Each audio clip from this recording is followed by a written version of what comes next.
Here we are in Christchurch. It's the 25th of July 2011 and the time is just about midday and the snow just continues to dump. So it's really quite an impressive amount of snow this time round. See our front yard. And to get an idea, here are our bins, so you can see how much snow there is there. Enormous amount.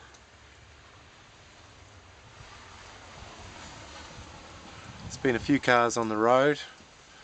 Two cars seemed to crash together down the road, and another four-wheel drive went into the rather deep gutters just before and took an awfully long time to get out. So very impressive.